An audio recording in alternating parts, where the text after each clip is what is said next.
تعالیٰ نے خندق کے موقع پر آپ کو فتح عطا فرمائی۔ اب ہماری یہی کیفیت ہے کہ آج دنیا کا سارے جہان کا کفر ہمیں مٹانے کے لیے اکٹھا ہوا ہے، تو آپ کم از کم نہیں جو اپنے گھروں میں بیٹھے ہیں، جو اپنے کام کاج میں ہیں، دل سے یہ دعا کریں اللہم استر عوراتنا وآمن رواتنا، یہ پڑھیں، اور ساتھ ساتھ اللہم انا نجعلک فی نحورہم ونعوذ بک من شرورہم، اس کو پڑھیں کثرت سے، اللہ سے اپنے گناہوں کی معافی مانگیں، تو انشاءاللہ مجھے اپنے اللہ پر یقین ہے کہ وہ ضرور دعائیں قبول کرے گا، کیونکہ وہ قرآن میں فرماتا ہے وَإِذَا سَأَلَكَ عِبَادِي عَنِّي فَإِنِّي قَرِيبٌ أُجِيبُ دَعْوَةَ الدَّاعِ إِذَا دَعَانِ فَلْيَسْتَجِيبُوا لِي وَلْيُؤْمِنُوا بِي لَعَلَّهُمْ يَرْشُدُونَ۔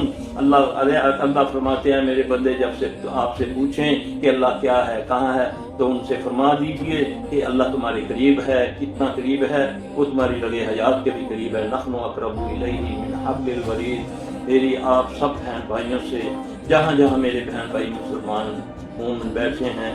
اللہ کے لیے جو اس کی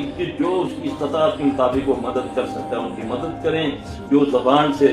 جو اپنے اخلاقیات سے، جو قلم سے کر سکتا ہے وہ بھی اخلاص سے کرے، جو بول کے کر سکتا ہے وہ، جو مالی جانی کر سکتا ہے۔ اس وقت آپ یقین کریں کہ اللہ تبارک و تعالیٰ کی رحمت جو اس میں آئے گی، آپ لوگ دعائیں مانگیں، انشاءاللہ اللہ ہمیں معاف فرما دے گا۔ ہم اپنے گناہوں کی معافی مانگیں، اللہ سے اپنے گناہوں کی معافی مانگ کے ان دو دعاؤں کو آپ بغیر جس مرضی حالت میں ہیں بغیر گنے آج کل ان کو زیادہ پڑھیں، اللہم استر عوراتنا وآمن رواتنا،